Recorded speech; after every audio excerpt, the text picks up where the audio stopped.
everybody. Thank you very much for joining us tonight. Tonight, this is our second public meeting on our Honolulu Complete Streets project, Keʻeaumoku Street. You know, this area has been a changing area for a long time. Ala Moana Center opened in 1959. We followed that with our freeway opening. And lately, as you can look, we are planning, the area is continuing to change. The city is committed one way or another. We're going to get our rail system station at Ala Moana Center, and that's going to have another profound impact on the future on what's going on Keʻeaumoku Street. We've got a presentation today. We've honed it from the last public meeting that we've had, and my staff and our consultants and our partners at DPP are gonna show it off. I probably should have introduced myself. For those of you that don't know me, I'm Roger Morton. I am the Director of Transportation Services for the City and County of Honolulu. I'd like to turn it over right now to my colleague, Renee Espial, who is our Complete Streets Administrator and can talk a little bit about what we're gonna do today. Renee? Thank you very much, Director Morton. For reminding us kind of the North Star here, why all the development and changes are coming to this neighborhood. And so we're really happy to have you guys here tonight. John, can you pull up the presentation?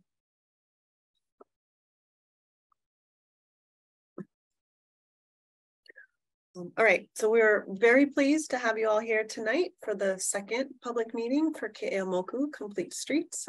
We have a lot of material to get through tonight. Some of it is quite technical, so hopefully you guys follow along and make sure to put your questions and comments in the chat as we go through the presentation if there's anything that we need to go through in a bit more detail. We really appreciate you guys giving your time and your commitment to making Keʻeaumoku Street better and really just improving our urban core. We're going to present updated design concepts tonight, and we are very interested in your feedback and comments as we move towards finalizing our plan for this street. Next slide, please.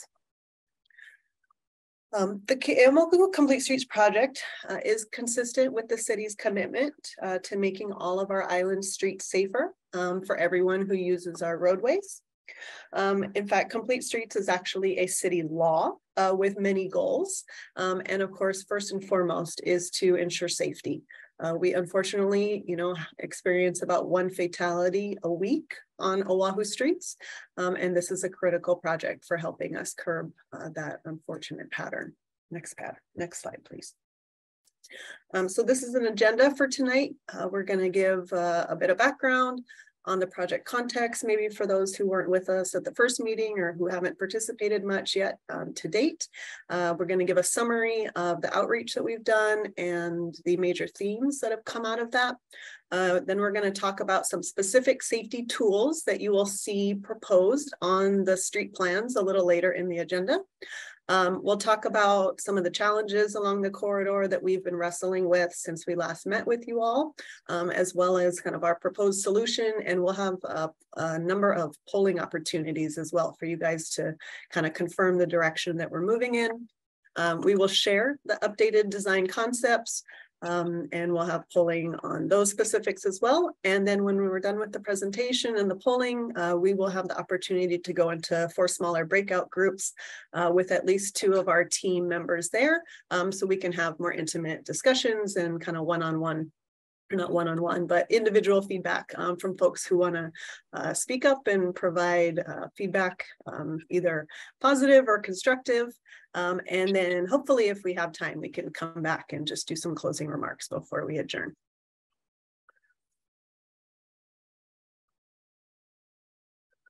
You guys have met our director and me so far tonight, but I also want to acknowledge that we have a robust team here tonight, both of city staff and some very qualified consultants that have been helping us advance the plans for this corridor.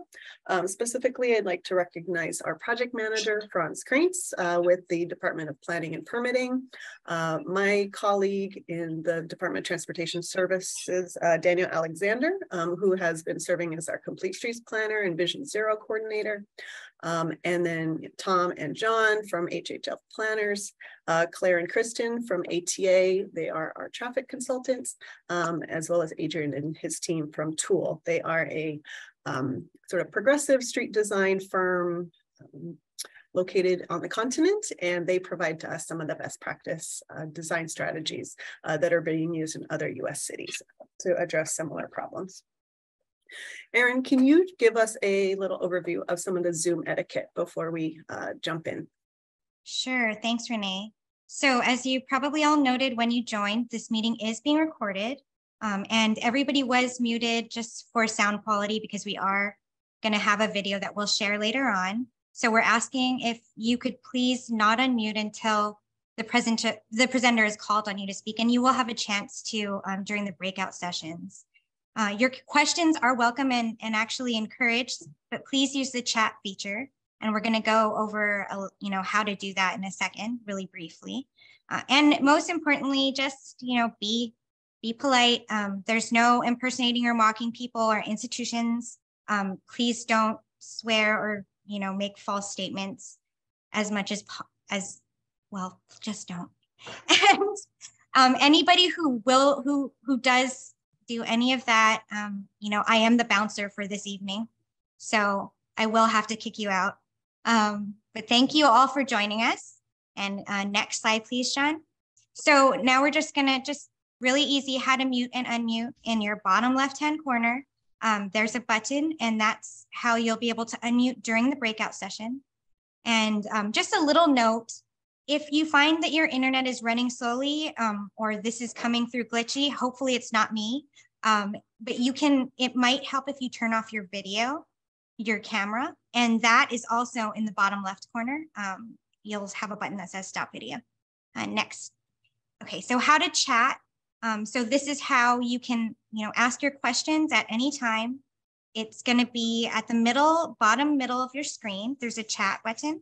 So when you click on that, a little box will show up on the side of your screen, and you can type in your question there. And as much as possible, someone will try to answer it if we can, and if not, we'll record that and you'll be acknowledged. So thank you. And next slide, John. So to warm up, we're just going to have a few questions. We're going to try out our polls. And so let's see. I'm going to launch the first polling question and going to give you'll see that, and we'll have maybe about 30 seconds for you all to answer, just so you can get a hang of how this will go when we get to our actual polling questions later on.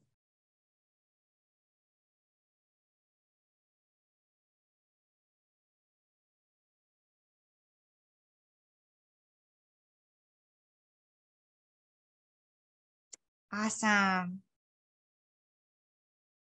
Okay, so I'll share the results really quickly so you can see. So I guess a lot of you walk, drive, use the bus or the handy van. There's some cyclists. Okay, so we're gonna do one more warm-up polling question. And let's see, John, can I get one advance? Thank you. All right. So this is our second practice polling question. How often do you use Keʻeaumoku Street?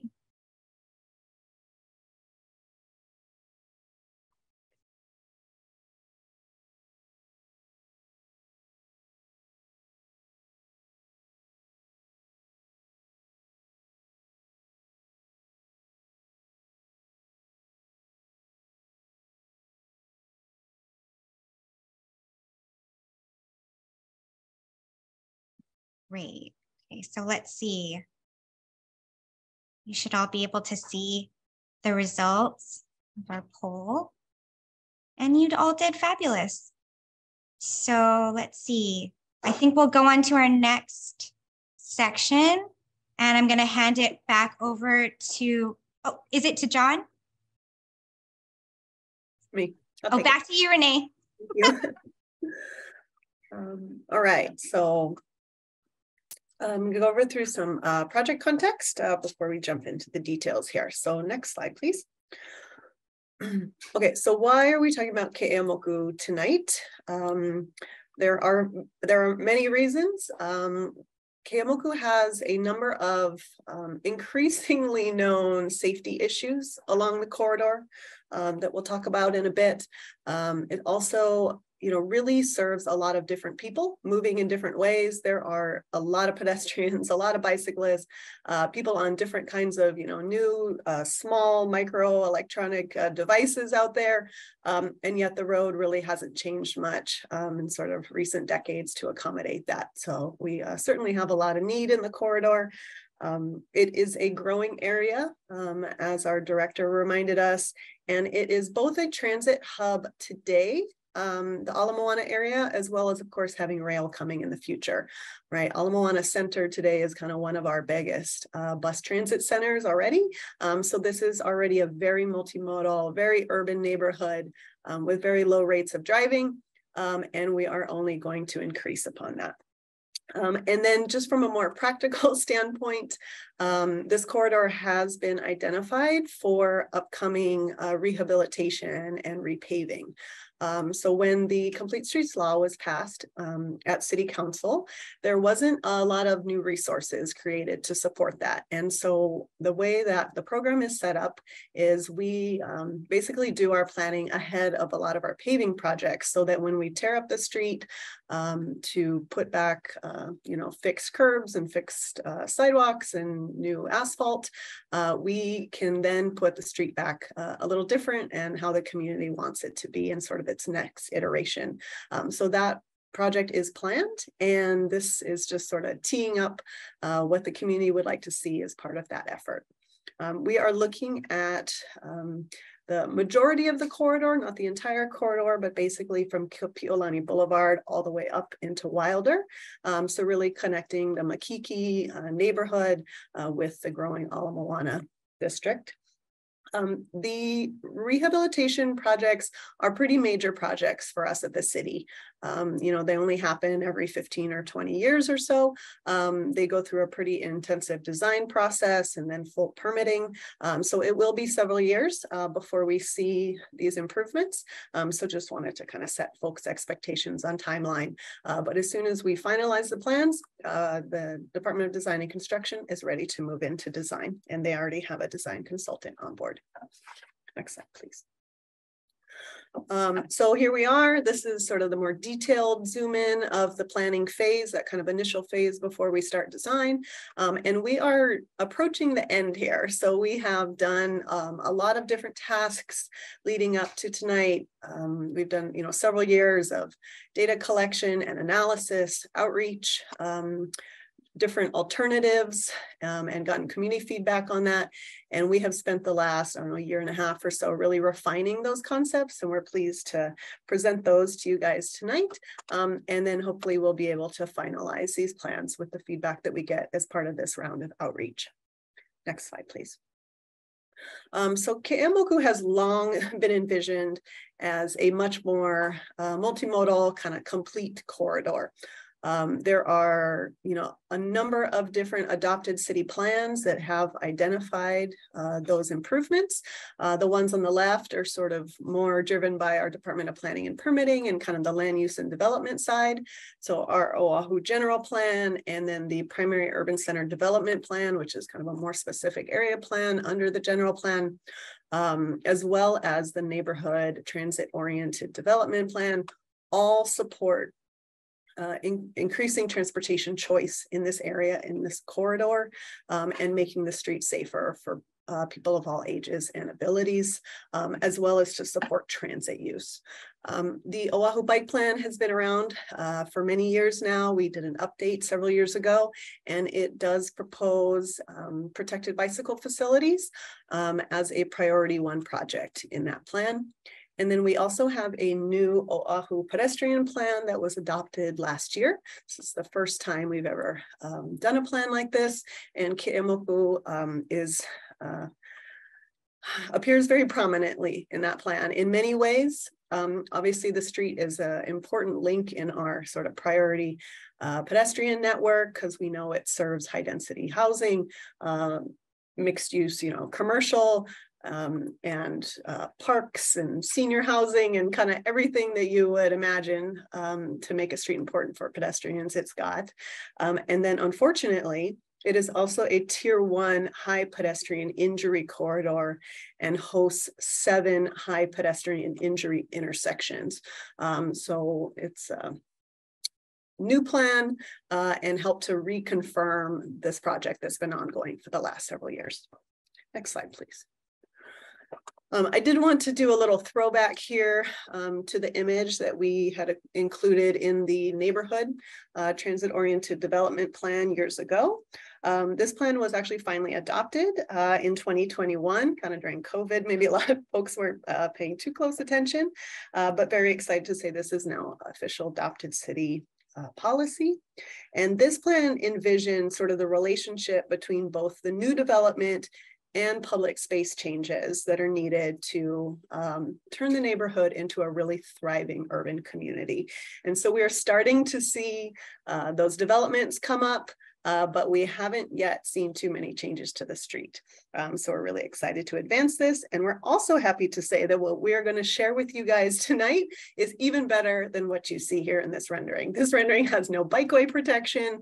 It was, sort of an artist rendering years ago. And we're really excited to have advanced it into something that we think is really feasible and has a lot more design detail.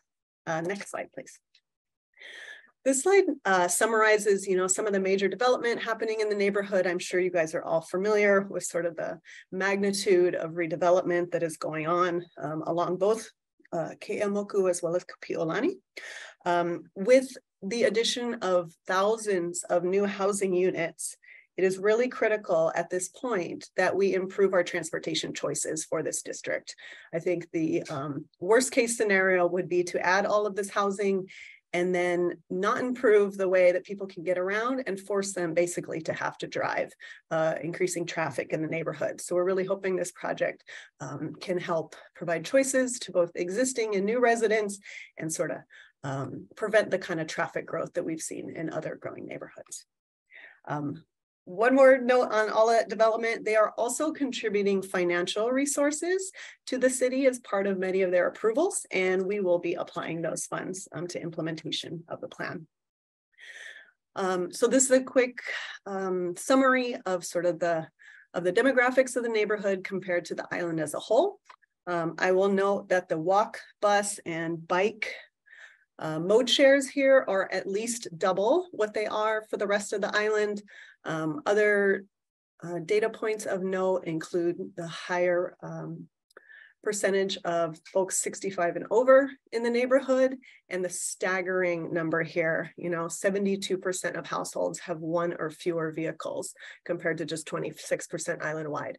So this is already a pretty car-light neighborhood, and ever since we started the neighborhood TOD planning over 10 years ago, we have loudly heard from this community that pedestrian and bicycle improvements are their #1 priority behind affordable housing, open space.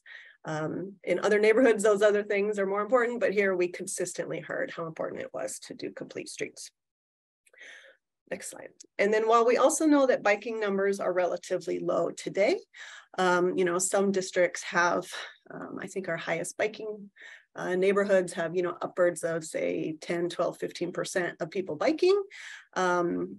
Overall, right, we're still relatively low, but we did this wonderful survey years ago, and we found that about 40% of our population would really like to bicycle if we had more safe and comfortable facilities.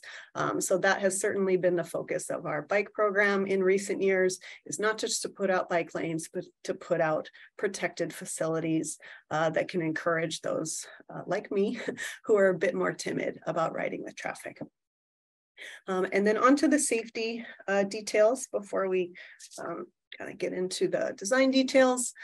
We have shown this slide before. Keʻeaumoku has a lot of crash history for all modes. We've got pedestrian issues, we have bicycle issues, we even have vehicle issues going on here, and unfortunately 1 fatality.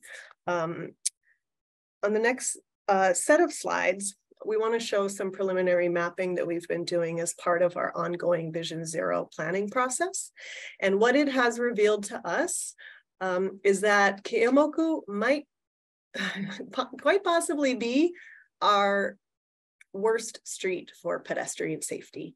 It actually is the darkest purple line that we have on the entire island. So this is, again, kind of new analysis that's reconfirming the project. The next slide shows the bicycle crashes. Again, it's, I think, the second highest corridor for bicycle crashes behind, of course, the very busy King Street, right? We just have so many more rides on King Street. So really highlighting the need for intervention. And then this shows vehicle crashes. And while it's not the top 1 or 2 like it is for peds and bikes, it's actually still pretty high. So I think just goes to show that the street design as currently laid out isn't serving users very well. I'll do a quick overview of the community outreach, and then I will pass it on to John to go into our details. So just a quick recap of kind of what we've heard from the community, what we've been up to. We have, walked the neighborhood, talked to businesses. We did it a couple years ago, and then we just did it this week. Reached out to, I don't know, at least 100 businesses along the corridor. We had some online tools for people to provide feedback and got hundreds of comments there. We set up an advisory committee with different folks in the neighborhood and had them do a walk audit and provide specific recommendations from kind of being on the street. We did design charrette with those folks. And then of course we had our first community meeting. Next slide.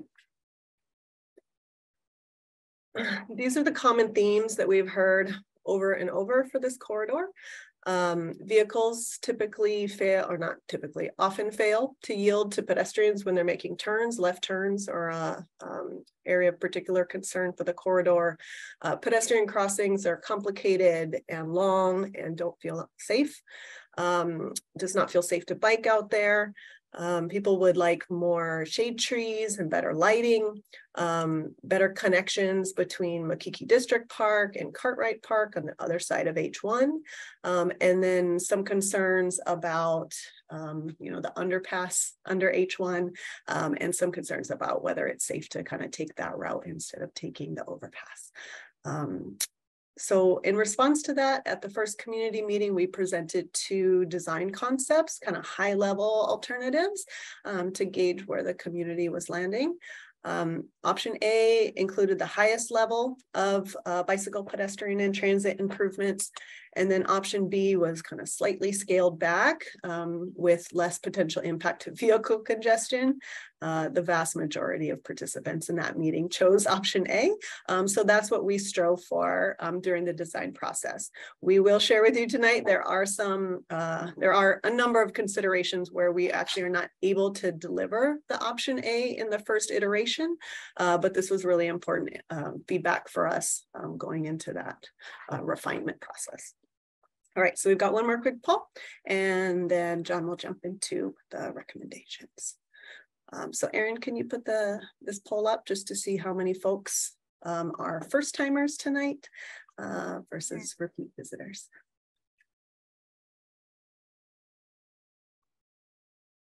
So this is basically just to find out how many of you participated in our first community meeting.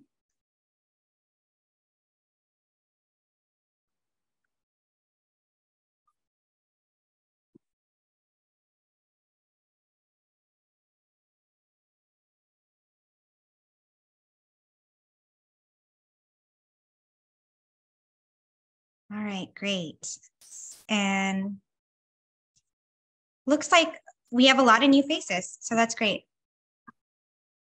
All right, thanks, Erin. And then at this point, I would like to turn it over to John Hagihara from HHF. Thanks, Renee. Design. Thank you. Thanks, Renee. Yeah, thanks everyone for joining tonight. Looking forward to getting into some of the details. We're going to go through this stuff fairly quickly, just in light of everyone's time. But like Renee mentioned, we'll have breakout groups later and we'll be doing some polling to get your input. So if something doesn't make sense as I'm going through it, please ask questions when you get into our breakouts. So I'm going to start with going through the toolbox. And before we kind of dive into the specific improvement, just wanted to talk about how we went about trying to find space for these complete streets improvements along the corridor.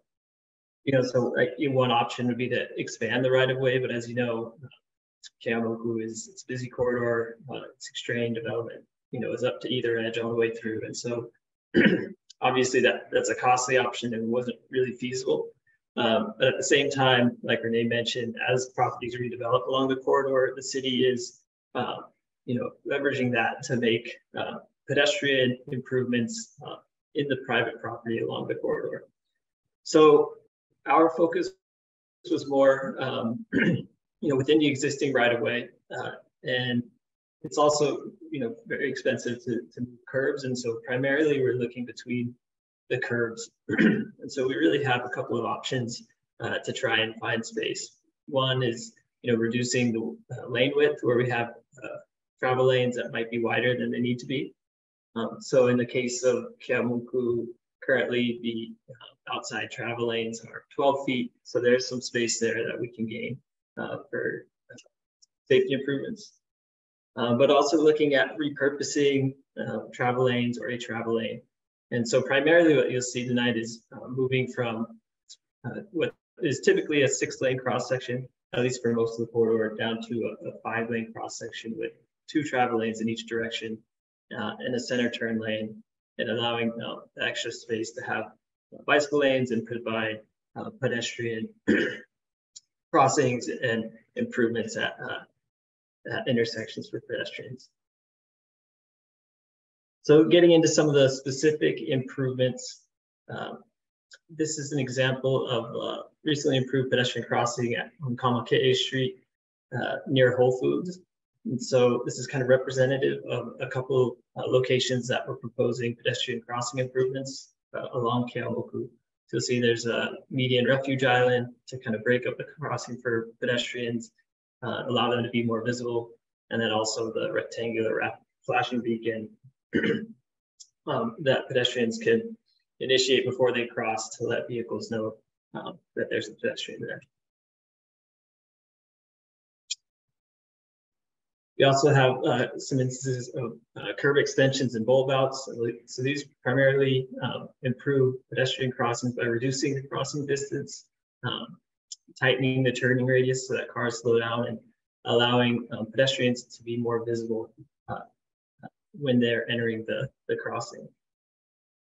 And so you'll see here, there's a couple examples from around town. So more of a permanent concrete curb extension type treatment up on the top of the hill at Wailai, or kind of more temporary type treatments with these painted bulb outs that you see downtown. Leading pedestrian interval is a new one that I don't think we covered in the first meeting, but this is at signalized intersections, and primarily it gives pedestrians a head start when they're crossing at an intersection. So when the walk light would go for pedestrians who are crossing, the walk signal would start at least 3 seconds before the traffic signal turns green. And so this gives pedestrians time to get out into the crosswalk before turning vehicles might move into that space. So it makes it more visible and tries to reduce conflicts, especially between turning vehicles and pedestrians. So next, transit islands. Transit islands help to organize the curb space at bus stops. They decrease the conflicts between bikes and the bus or handy van along the curb, and also provide a dedicated boarding area for transit riders. So in this example here, you can see the bike lane would raise up to sidewalk height, and bicyclists would be required to yield to pedestrians crossing to the transit island. And then one-way protected bike lanes. So these are similar to what the city's implemented on Ward Avenue. So the bike lane would be separated from the vehicular travel lane by a painted buffer along with vertical delineators. So, providing a physical protection for cyclists riding next to traffic, but also allowing bicyclists a safe place to ride so that they're not on the sidewalk and in conflict with pedestrians. And then where that protection may need to drop for various reasons, whether it be driveways or turning traffic that needs to merge across the bike lane, we are proposing to use conflict zone marking. So typically this is green paint with dashed lines, just to let cyclists and vehicles know that it is a conflict zone and that they need to look out for each other when they're entering those spaces. And just wanted to note that these proposed bike facilities create safety benefits, not just for bikes, but for all users of the roadway. They help to reduce pedestrian crossing distances at intersections and increase visibility, and just kind of better organize the street space by providing those dedicated spaces for the different uses. And this is kind of shown along King Street with the dramatic decrease in vehicle and pedestrian crashes on King Street following the installation of the city's two-way protected bike lane on King Street in 2016. So you can see how dramatically pedestrian crashes fell after the installation of that bike facility. Okay, so those are some of the primary tools that we're proposing in our updated design concept. And like I said, we'll be able to go into more detail in the breakout groups. So now just moving into our design concept, the design principles, and these are really related to those outreach themes that Renee was speaking about earlier. But these were, kind of carried us through as we were refining the concepts that we presented at the community meeting #1. So first, improving pedestrian safety and comfort by reducing conflicts on the roadway. We wanted to create a dedicated bike facility. That was a key priority from the community through our outreach and at the community meeting #1. Like Renee said, Keʻeaumoku is a current transit corridor, and there's potential for bus service expansion in the future too. So making sure that we provide space for that important transit use. And then as well as increasing safety, but also efficiency for vehicular operations, and trying to minimize impacts to parking, especially in the Mauka area of the corridor, was a priority from the community.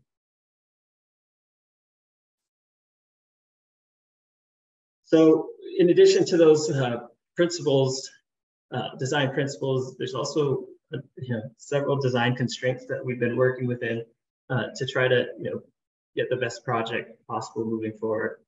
So we'll go through a few of these challenges, but the first is in regards to traffic signal timing. So as you'll see, along Keʻeaumoku, the traffic signals are timed to the major east-west corridors. So Kina'o Street, Peratania, King, and Kapiolani.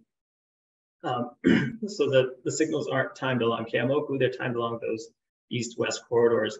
And that creates some challenges in terms of vehicular operations and what flexibility we have on the design side. And so for the purpose of this project, we are not proposing to change any of the signal lengths for Keʻeaumoku at these various intersections, but just work within the existing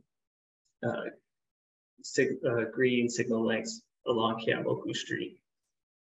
And, like Renee said, moving into the future, especially as potential complete streets projects may take place on those major east-west corridors, when those projects go into take place, it'd be a good opportunity to look at potential changes for the signals along the coordinated corridors. Next, just in terms of the actual physical traffic infrastructure, the signals along Keʻeaumoku are dated, and most of them are either pedestal mounted, like you see here at Kapiolani, or mounted on traffic lights. And so it does create a limitation in terms of the design, because if we are to propose changes to turning movements or timing, then typically would require a full upgrade to the traffic signal. So Just replacing the traffic signals at one intersection is estimated at around $1 million. And there's 9 intersections along this stretch of Keʻeaumoku that have traffic signals. So it's beyond the scope of this, resurfacing project to do all of that. So we're really trying to prioritize those improvements where needed, and we're really just proposing one traffic signal replacement at Keʻeaumoku Boulevard, and we'll go through that in the concept. And then finally, obviously, traffic volumes along the corridor is an additional constraint. There is already high traffic volumes at peak hours along Keʻeaumoku, and the new development could potentially add additional traffic. And so, we are obviously trying to balance the needs of all users and make sure that Keʻeaumoku is as safe as possible, but also looking at trying to prioritize those safety impacts where they're most, or safety improvements where they're most needed, and trying to minimize impacts to vehicular traffic and look for opportunities for additional efficiencies. And just in terms of the traffic impact, right now, with the concept that we're presenting today, the travel times for vehicles along the entire corridor, so traveling all the way from Wilder to Kapiolani, would increase about 1 to 3 minutes at the peak hour.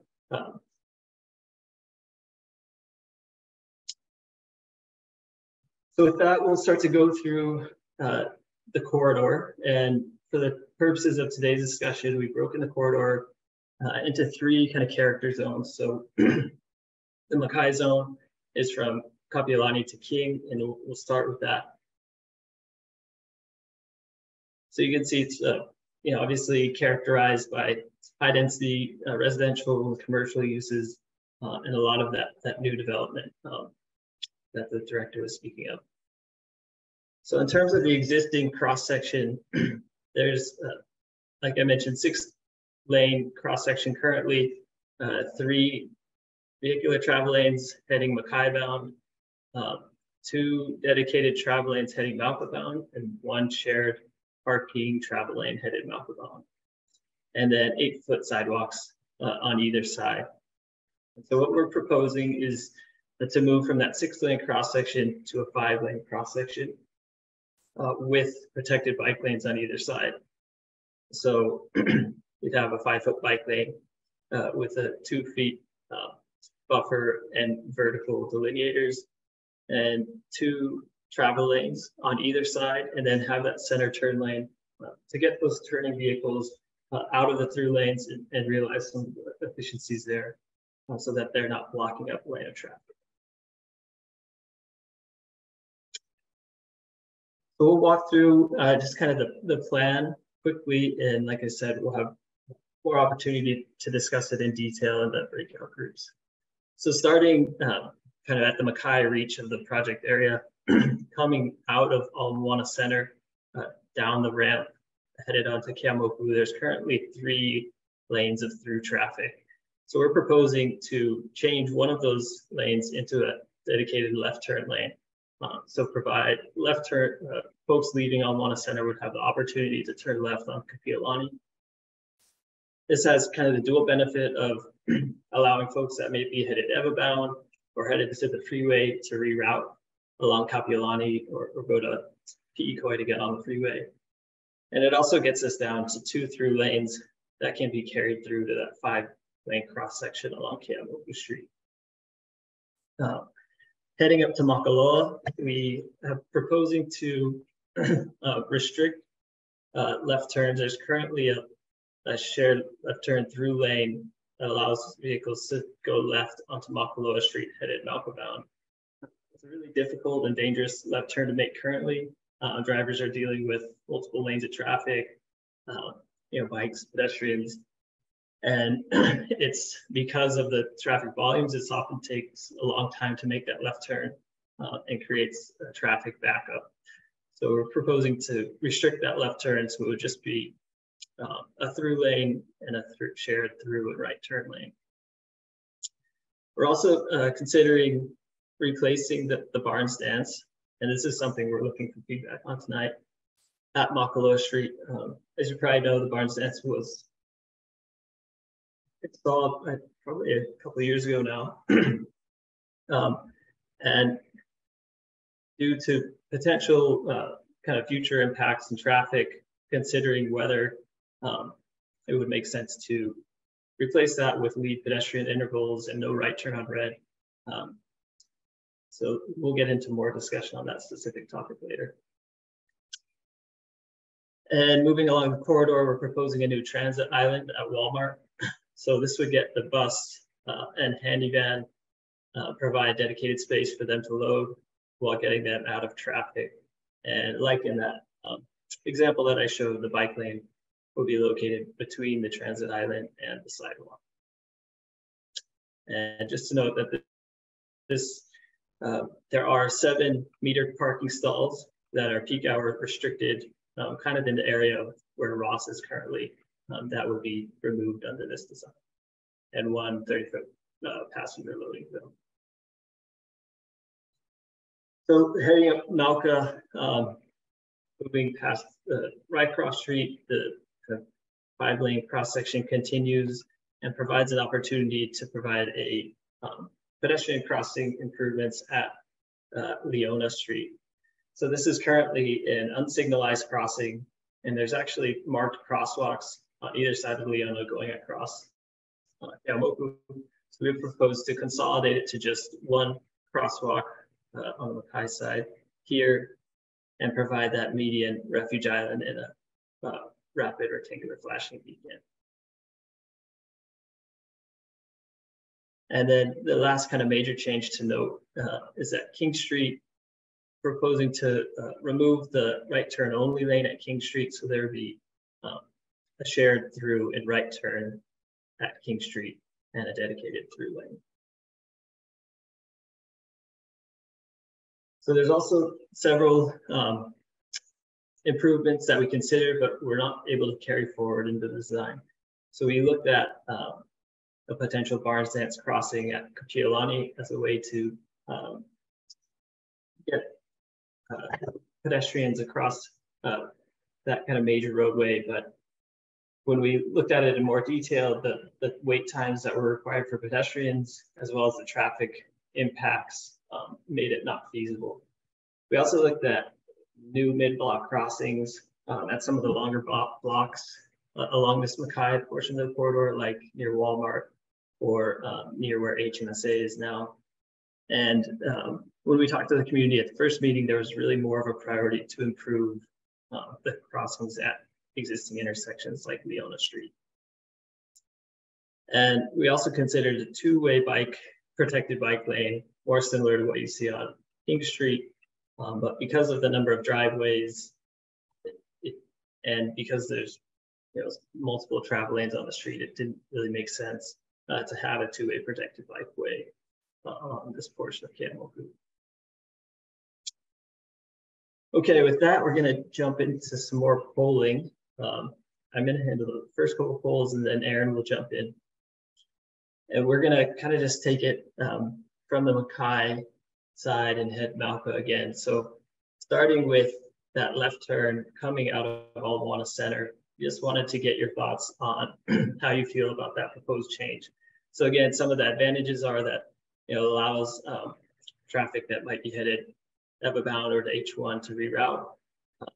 And it also gets the through lanes down to 2 through lanes, so we can get to that 5-lane cross section that we're looking for. And some of the disadvantages is just that it would require a traffic signal upgrade to provide that left turn. And obviously there would be 1 less through lane exiting the mall. So with that, I'm going to bring up the poll.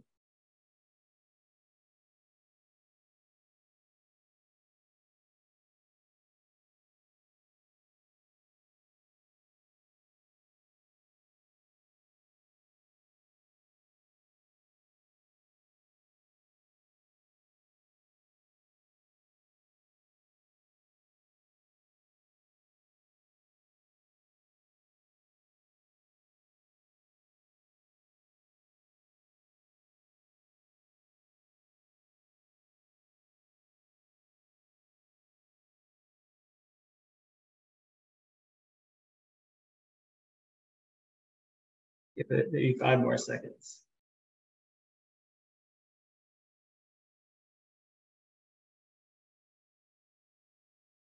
Okay, looks like we got most folks. I'm gonna share the results. It looks like probably the majority were the really like or somewhat like this change, or sorry, the majority were neutral, followed by somewhat like the change and really like this change.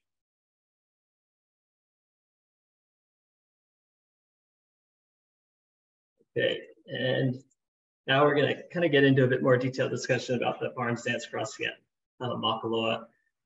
So as I alluded to, in our traffic modeling, it indicates that vehicle traffic capacity at this barn stance crossing would be exceeded in our modeling base year, which is 2035, either with or without the proposed improvements that we're showing today, primarily due to some of the new development that's coming on along the corridor. And so we wanted to discuss the potential solution of replacing the barn stance with no right turn on red and 3-second leading pedestrian intervals to provide as kind of a alternative safe pedestrian crossing at this facility without the barn stance crossing. And so just to get into some of the advantages, the city has observed that there are compliance issues with the barn stance as it is, because there are kind of some long pedestrian wait times. Pedestrians are tempted to go across, especially the shorter crossing against the light. And also vehicles don't necessarily stop for like they should for the full crossing. So there's compliance issues with the crossing as is. Moving to more of a typical crossing would decrease the wait time for pedestrians that are crossing just Makaloa Street. And obviously it would have an improved impact on vehicle operations. And we've also heard that the barn stance creates some complications for visually impaired members of the community. And then just in terms of the disadvantages for removing the barn stance is that pedestrians would no longer be able to cross in the diagonal. And obviously it would remove that kind of full dedicated pedestrian phase and create a higher risk of pedestrian and vehicle conflict. So with that, I'm gonna launch this poll.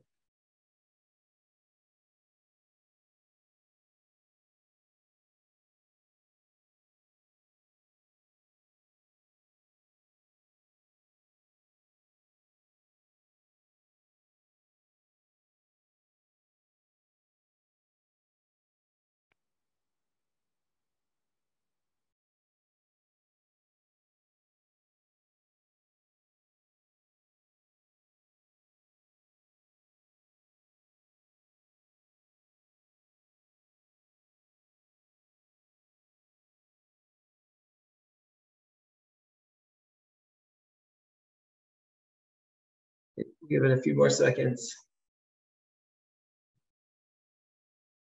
All right, I'm gonna end it and I will share the results.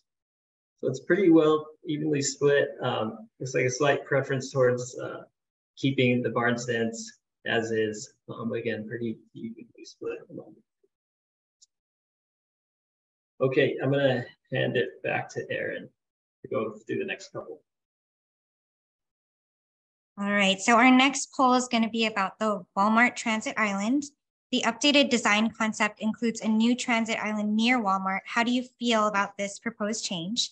Additional information, the bus and the handy van would have a dedicated space to stop. The bike lane would be raised to sidewalk level between the sidewalk and the transit island, and bikes would be required to yield to pedestrians. So you can see those changes notated here. And I'm gonna open this poll up.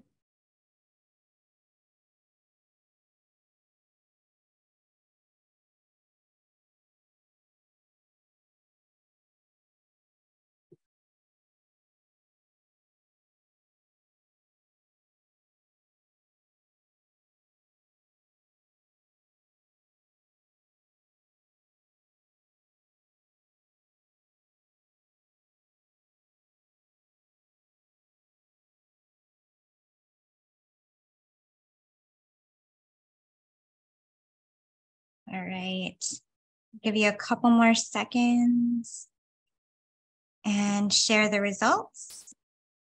So it looks like a majority of people like the change. Let's see. All right, so our next poll is going to be, about the Leona Street pedestrian crossing. So the updated design concept includes pedestrian crossing improvements at Leona Street. So that's pedestrian crossing island and rectangular rapid flashing beacon. How do you feel about this proposed change? And then you can see some of the additional information about it. It'll replace the existing unsignalized crosswalk across 6 lanes of traffic. Existing Malka leg of the crosswalk would be removed, and it'd be paired with a new left turn only lane that will go onto Leona Street. So I'm going to open this poll, give you 30 seconds.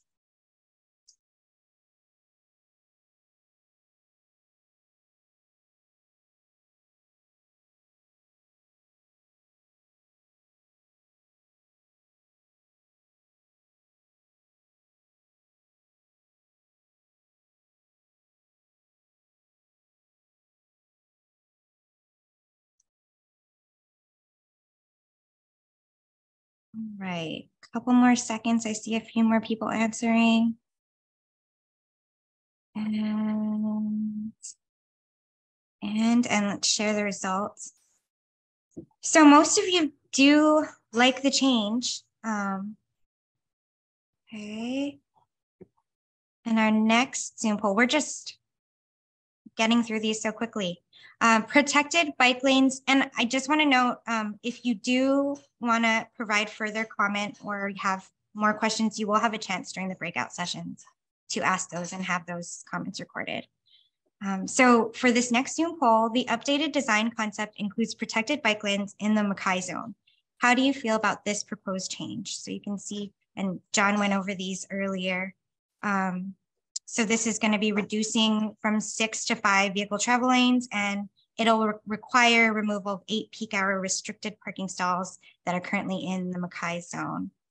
So I'm going to open the poll now.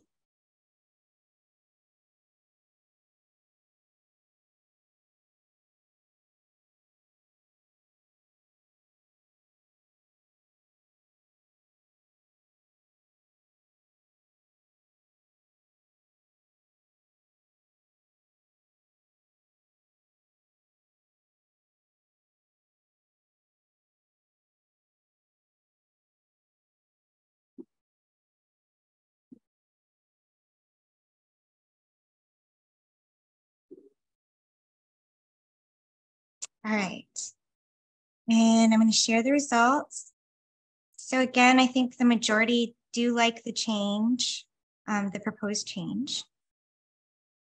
Okay, and then so for the concept design for Mackay zone in general, how do you feel about the updated design concept for the zone? And again, you will be able to see this up close in the breakout session.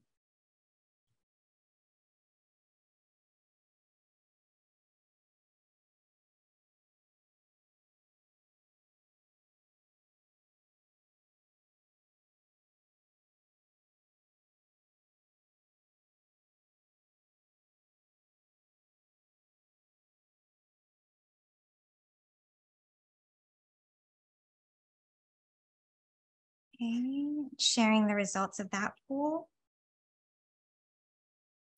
Again, majority of you like the design.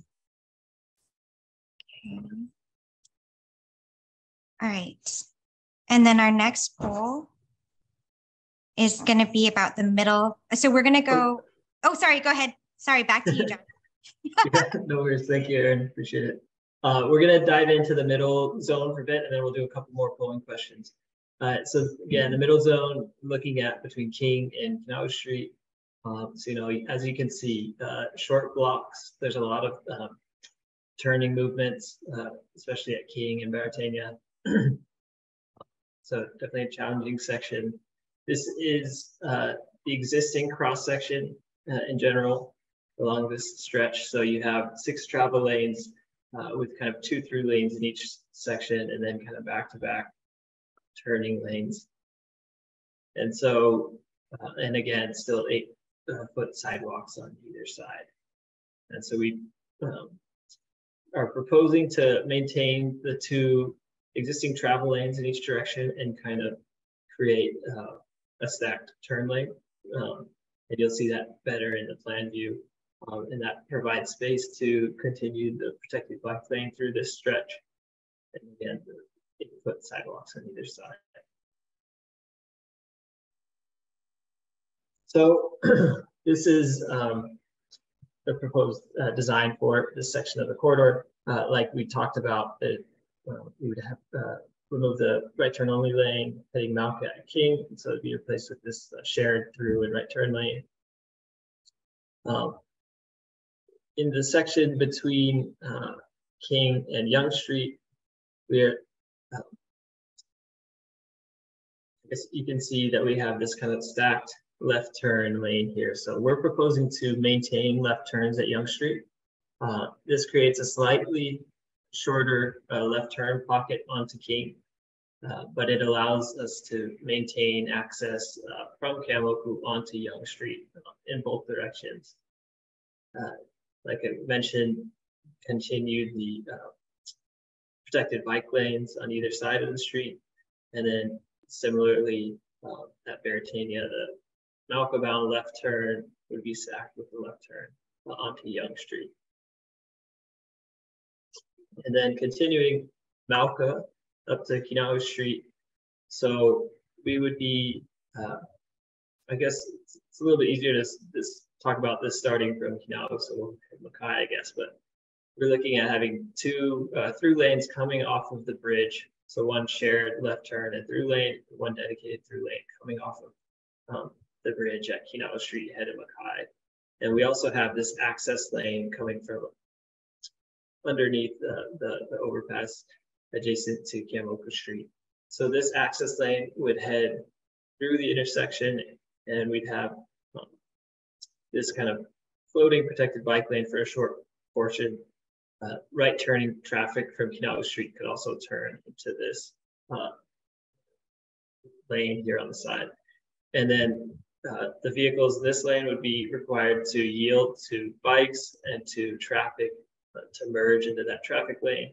And we would, again, replace that right turn only lane onto Beretania with a shared through right turn lane.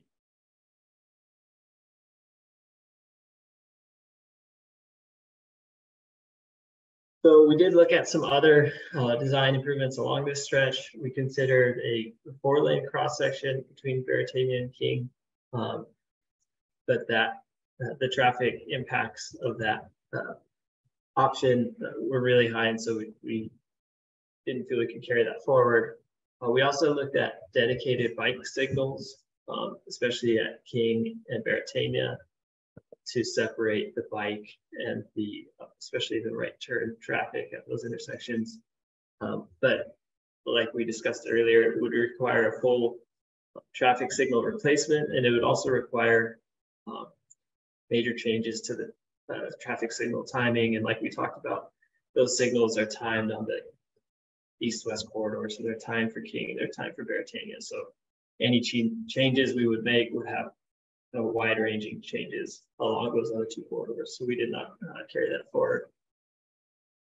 And then again, we also looked at a 2-way protected bike facility in this stretch, but because we knew we couldn't have a 2-way bike facility in the Makai stretch, we would need to transition from a 2-way facility to those 1-way facilities, and that creates additional delay for bicyclists, but also just potential safety issues as well. Okay, I'm going to hand it back to Erin for more polling. Okay, so we just have 3 polling questions on the middle character zone from King to Kinaʻu, and that's the first one is on Young Street. Do you prefer to maintain left turns at Young Street? Some of the advantages include access. So vehicles will continue to have access to Yonge Street from Keʻeaumoku. And the disadvantages for maintaining left turns, safety. So left turning vehicles are going to have to yield to oncoming traffic, bikes and pedestrians, and traffic operations. So there's going to be less queuing space for Beretania and King Street left turns. And I'm going to open this poll.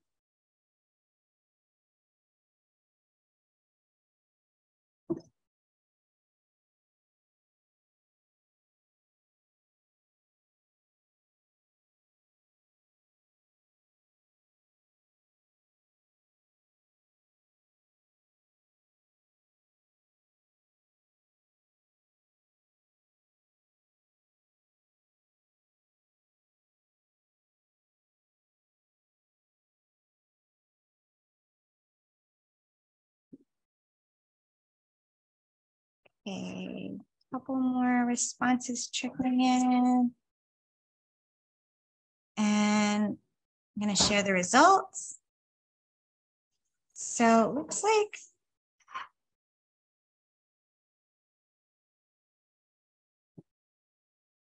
sorry, glitch, right.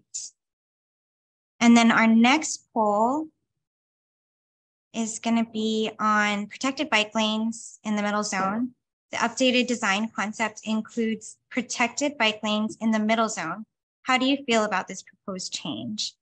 Additional information below, as John kind of went over earlier, reducing from 6 to 5 vehicle travel lanes in the proposed design concept, it will require removal of right turn only lanes at King, Mauka bound, and Beretania, Mackay bound, and will also require removal of peak hour restricted parking between Kina'u and Beretania.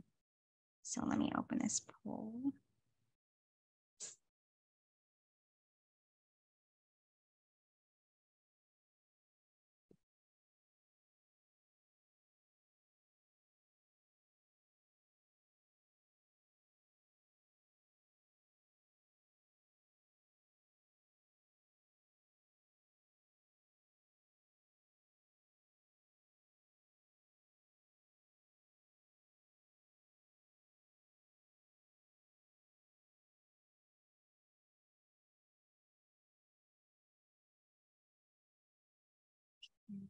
And I'm going to share the results. So half of you really like this change. Stop sharing. And our last question for this zone is going to be, next slide, please.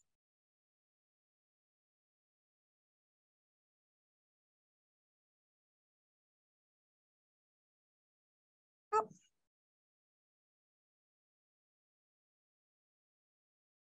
Can somebody click to the next poll? There we go. So the concept design for the middle zone in general, how do you feel about the proposed design concept? And I'm just going to open that up.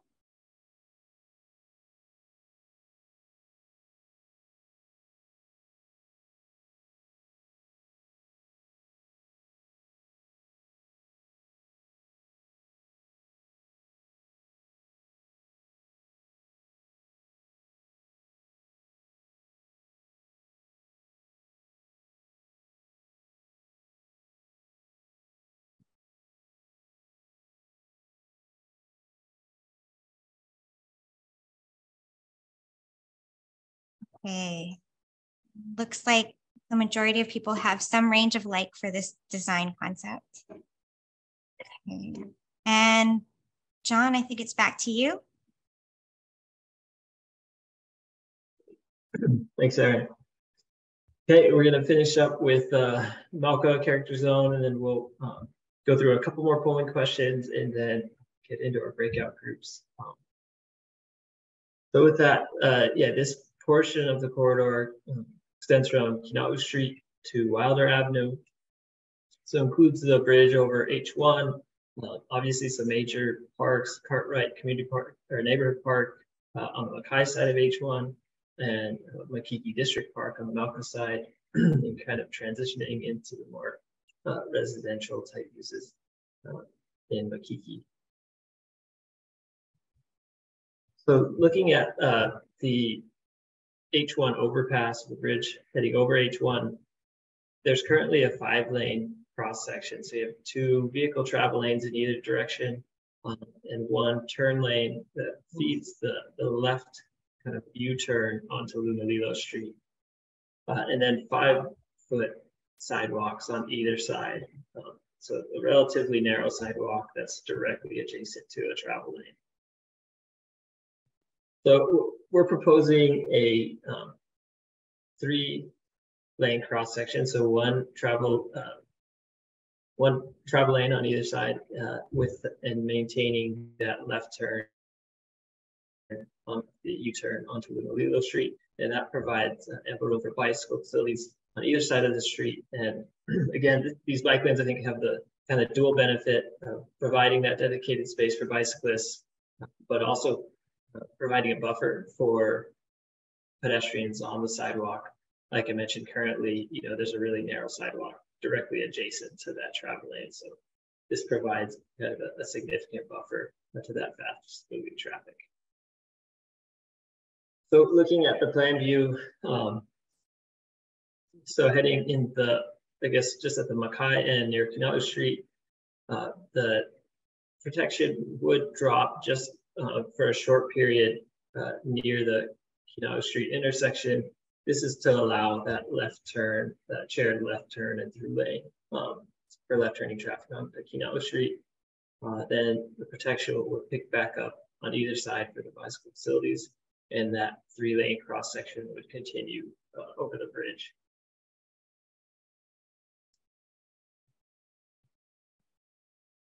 So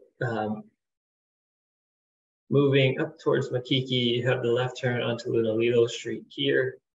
And we're proposing a new transit island near the Makiki District Park, and as well as a new pedestrian crossing at Keʻeaumoku Street.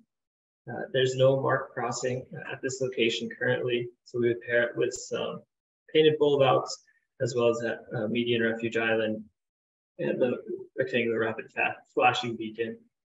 We've also tried to maintain as much street parking as possible in this Mauka portion of the corridor.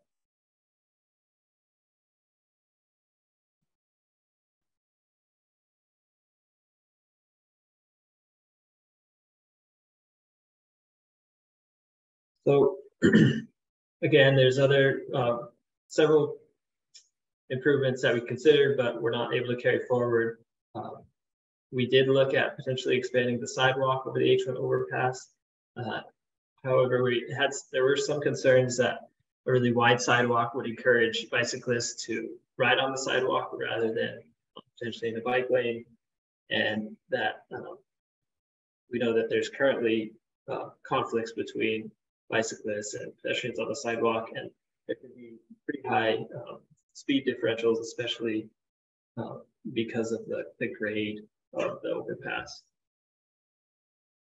We also looked at a 2-way bike facility in this stretch, and while it did make more sense in the Mauka stretch of the corridor because there's very few driveways, especially on like the Makiki District Park side. However, again, it would need to shift to 1-way protected bike lanes for that Makai corridor, and so it just wasn't feasible to make that transition along the corridor. We looked at closing the U-turn at Lunalilo Street. However, it's really heavily utilized, and there's concerns about kind of regional impacts to traffic were we to remove that access point to H1. And we also looked at a new pedestrian crossing at that Lunalilo Street U-turn, but there's safety and design challenges associated with locating that pedestrian crossing near the U-turn. And really there was more of a community priority to locate the crossing improvements at Keʻeaumoku Street near the park. So we're going to finish up with a few more poll questions. I'm going to hand it back to Aaron.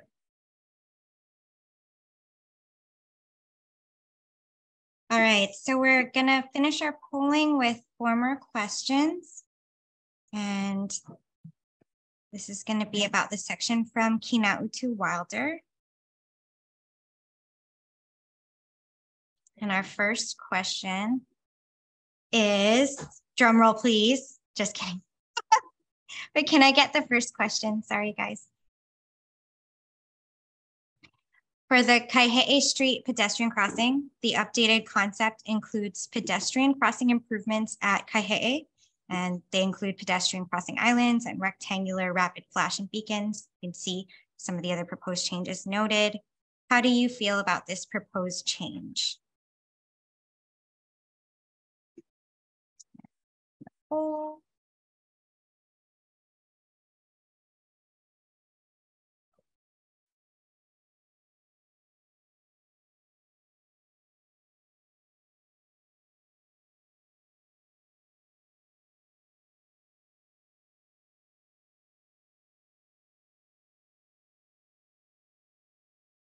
All right, I'm gonna share the results really quickly. Majority like or somewhat like this change. Okay, and then our next poll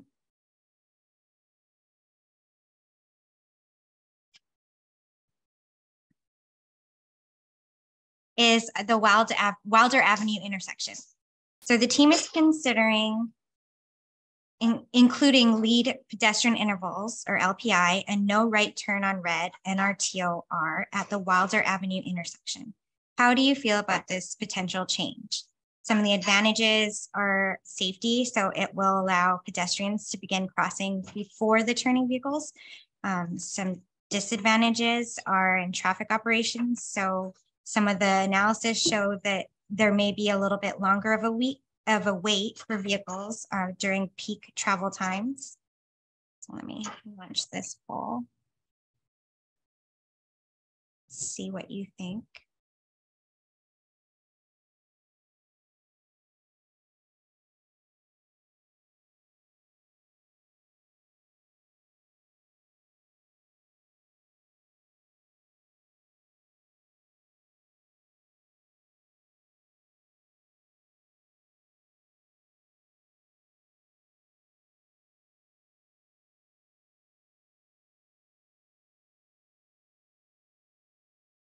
And I'm going to share the results.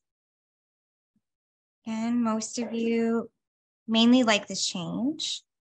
Okay, so protected bike lanes in the Mauka zone.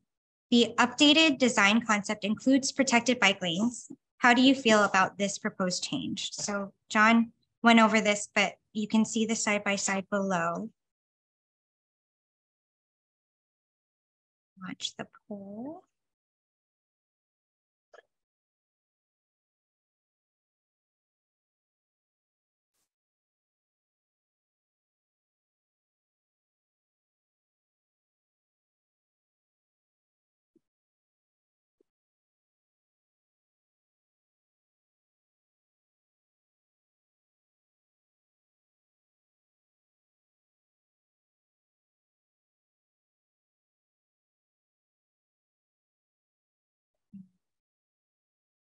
And I'm going to share the results. Overall, very interested in this change.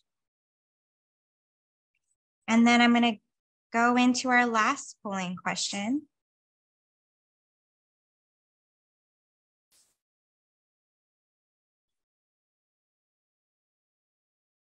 Can I get the next polling question, please? Concept design for Mauka zone. In general, how do you feel about the proposed design concept? I'm going to open this last question.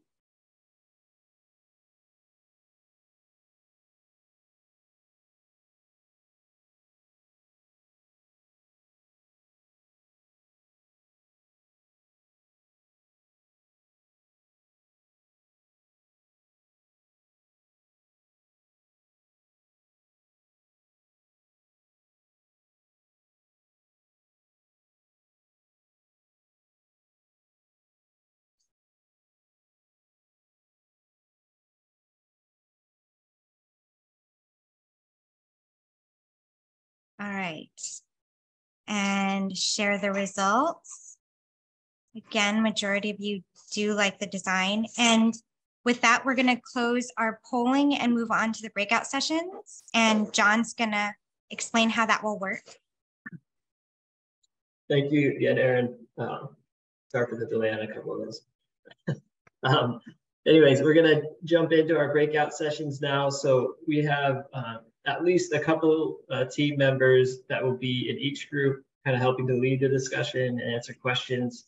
We're going to be using software called Miro to kind of jot down your notes as we go through the corridor, get your comments, try to answer your questions. Yeah, thanks again to everyone for calling in today, providing your input. I know at least in our breakout group, there's a lot of good discussion about some of the different challenges and opportunities on the corridor. Just want to point out that we will be uploading this presentation along with the proposed design concept plans and a recording of this meeting on the project website. Should be early next week. So you can access it at this link here, honolulu.gov/complete streets /Keʻeaumoku. Actually, there's no Okina in it. I don't think so. Sorry, forgot that. But we will. So all this information will be on the website. If you know folks that weren't able to participate today, please point them in that direction so they can provide their input. And then we'll have the public comment period open for a little over a month. So we'll be accepting comments from folks until the end of April. And following that, we'll be kind of taking all the input from tonight and all the input we get during that public comment period and moving forward to kind of refine the final design concept that will be moved forward for detailed design. So with that, I guess I'll just see if Renee or anyone else from the city has any closing remarks. Yeah, sorry, I was putting in the chat, someone was asking about some of our bike data on our different facilities and ridership. So I just posted a link to a new public portal that we have that is collecting ridership information on a real-time basis for some of our bike and multi-use paths across the island. So just announce that.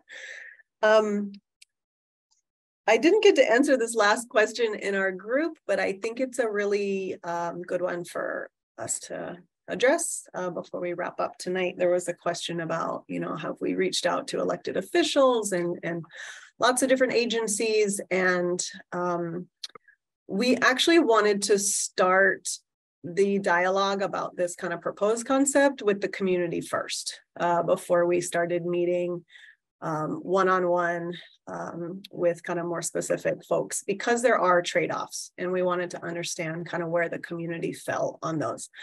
So I really appreciate the feedback we've gotten tonight. It really helps us kind of see those from the community's perspective, and I think will inform the upcoming conversations that we will continue to have with different stakeholders in the community.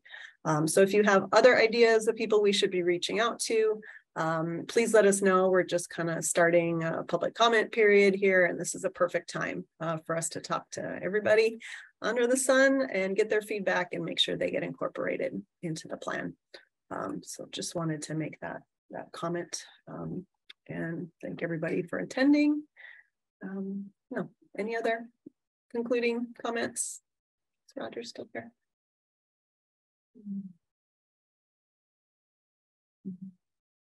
See. All right. Well, we'll send you guys off 8 minutes early so you guys can go eat dinner. Thank you all very much. And we will certainly be in touch. Aloha. Thanks, everyone. Thank you, everyone. Mahalo.